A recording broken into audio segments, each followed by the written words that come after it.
talk about how much you can make on a small 4-unit property so you can start building a portfolio that pays for the life that you want to live. Hey, if you haven't already, click the subscribe button and ring the bell so that you get alerted every week when we drop a new video. We have 2 strategies that we want to share with you today. In the world of small multifamily, which we would classify as anything between 2 and 4 units, there's 2 primary strategies that investors use to start building a portfolio with small multifamily. The first is stabilized or performing, and the second is a fixer-upper. Woo! Like a famous phrase of Stacy's, the fixer-upper. Fixer-upper. So in the land of the fixer-upper, what we're talking about is the BRRRR strategy, the BRRR, where you buy it, renovate it, rent it out, and once the value is now increased because you've fixed it up, then you're gonna refinance it based on the new value. That's cash. Just so you know. That's dispenser. That's what that was, yeah. Okay. So we have the 2 strategies, performing and fixer-upper. Okay, so when we look in the land of 2 to 4 units, I like the land of versus the world of. Land of 2 to 4 units, and we're talking about stabilized, performing, or a fixer-upper. What are some numbers that we can share with them? All right, well, there's really 3 primary sets of numbers that you're talking about when you're evaluating deals like that. So there's revenue, there's expenses, and there's debt service. So let's break down what each of those represent. So revenue, what's revenue when it comes to multifamily? Cash money. That's true. Also, so after the cash money part, we have all that stuff coming in, but then we have some things going out, the expenses. So what are some of the expenses on a 2 to 4? Yeah, so the most common expenses you're gonna see, always gonna have property taxes, always gonna have insurance. You should have third-party property management. You're gonna need maintenance occasionally because sometimes stuff breaks. And sometimes, but not always, you'll have utilities expense. Okay, and then so we've got revenue, expenses.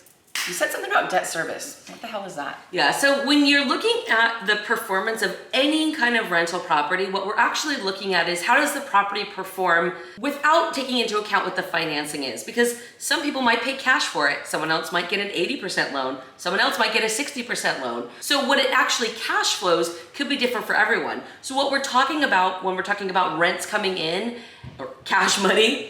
Cash money. Coming in. Oh yeah, it'd be coming in. I had that all wrong. So anyway, you have the revenues coming in, you have the expenses going out. That's how the property performs. That's called net operating income. Now, there is a third item that's relevant for all investors because really, when we're getting into all of this, we don't get to spend the net operating income. What we get to spend is the cash flow.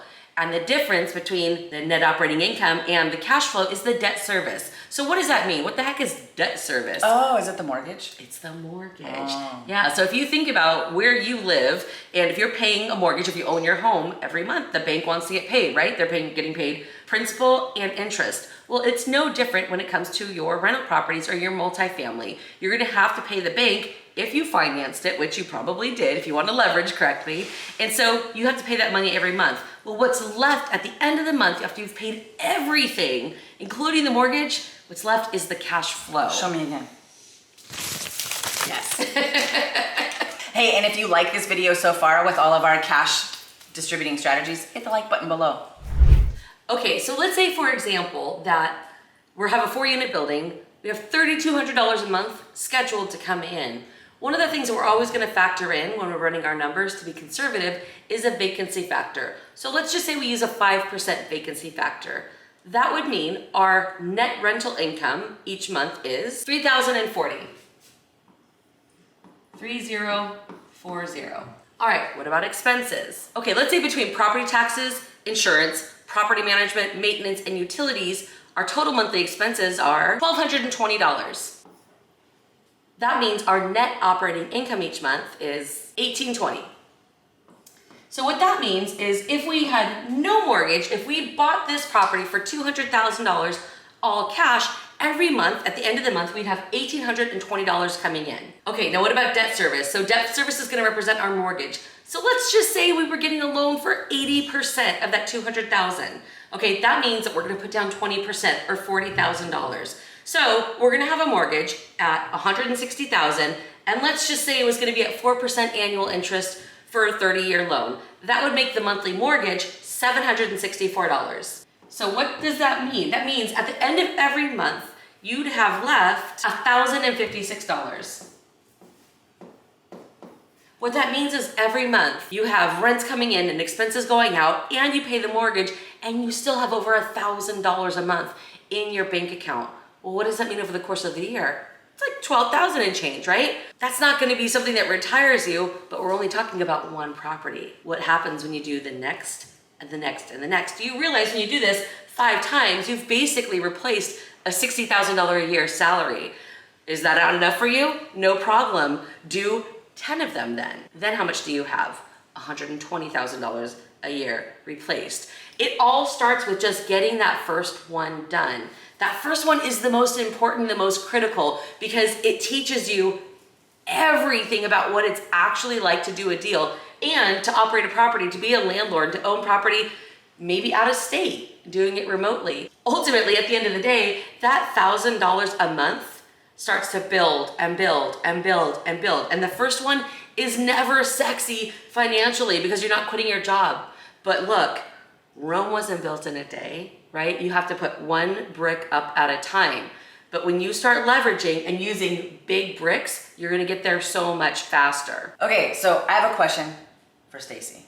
We've been working with people for a long time. And what do you think is the most common place for people to start in their multifamily investing journey? I mean, generally speaking, it's somewhere in the 2 to 4 unit department because those are the easiest to fastest to close. But even within 2 to 4 units, 4 units tend to be the sexiest. Like if you're just buying them as performing, they tend to have like the most cash flow.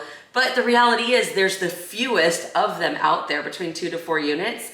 So in the 2 to 4 unit world, what you're gonna see is lots and lots and lots of duplexes, 2 units. So that's an easy place to start because frankly, there's lots of them out there. They're lower price. You can just get in, get that cash flow started and like get that snowball going. Oh, momentum, it's everything. Yeah. All right, comment below if you think that you can get a duplex and if you need help. And then we can comment, interact with you and figure out how to get you started so you can get into your first deal. Okay, so the next example I want to give you is I want to show you what it looks like when you put different amounts of down payment down and why would somebody put down 20% instead of 50%?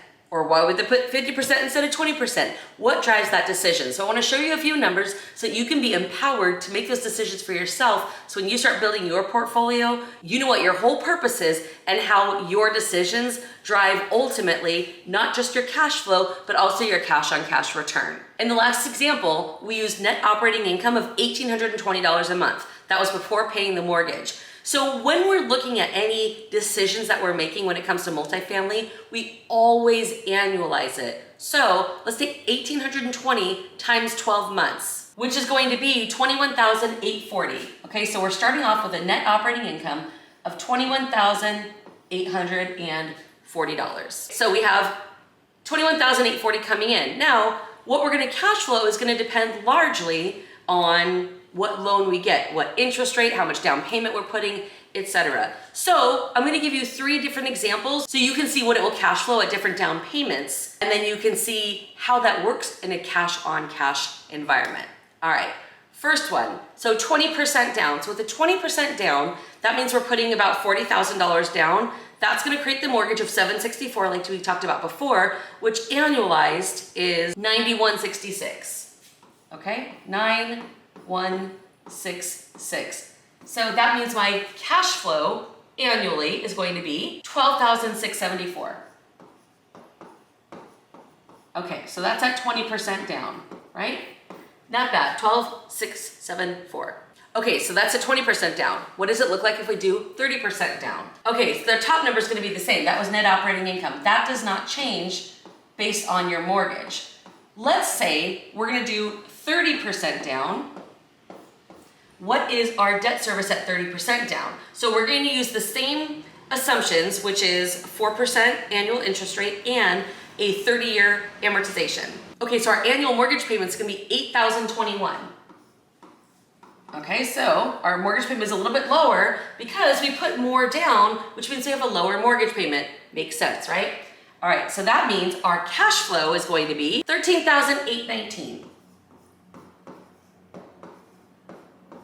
All right, cool, so a little bit higher. We did put more down to get there. What would it look like if we did 50% down?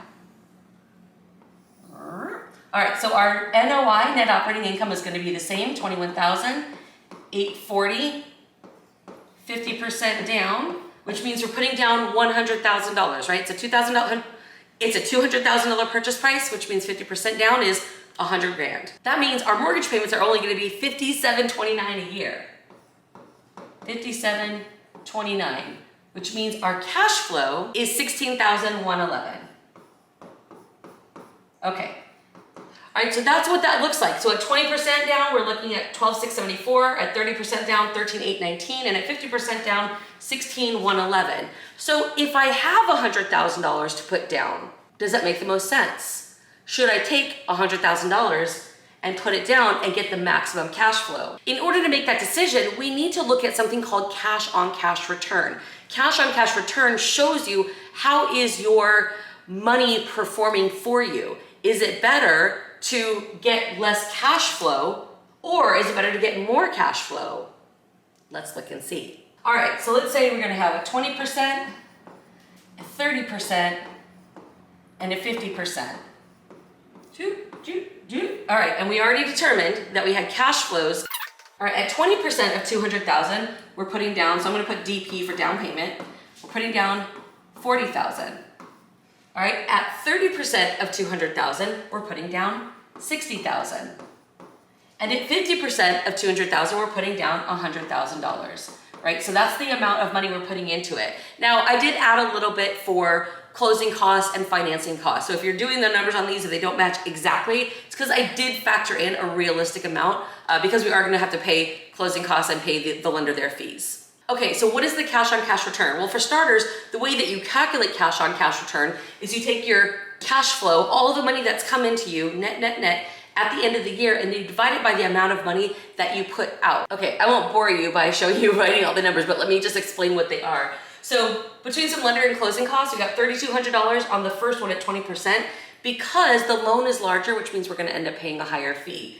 At 30%, we got $2,800 in cost, and at 50%, we have $2,000 in cost. So our all-in that we have put out, that we're trying to figure out what return we're getting, is down here. 43,000, 62,800, and 102,000.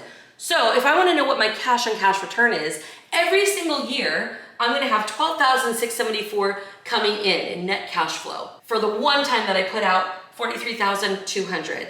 So my cash on cash return, if I take 12,674 divided by 43,200, is 29.3%. Hot damn! Fourplexes do cash flow really well. They are awesome. So 29.3% cash on cash return. That is a tremendous cash on cash return. What if I put down 30%? Well, if I put down 30%, I definitely have more cash flow. Well, is that my main objective? Well, if it is, then I definitely want to have that instead of 12,000. 13,800 is even better. But what happens with the cash on cash return, I have a little bit more cash flow, but I put a lot more money. I put up $20,000 more to get it. So now my cash on cash return is 22%. Now that's still pretty darn good, right? 22%, but it is lower. So if my objective is maximizing my cash on cash return, then I'm gonna go with the lower one. Now let's look at what if I put down 50%. So if I put down 50%, my cash flow is gonna be max, right? 16 grand, it's the highest of all of them.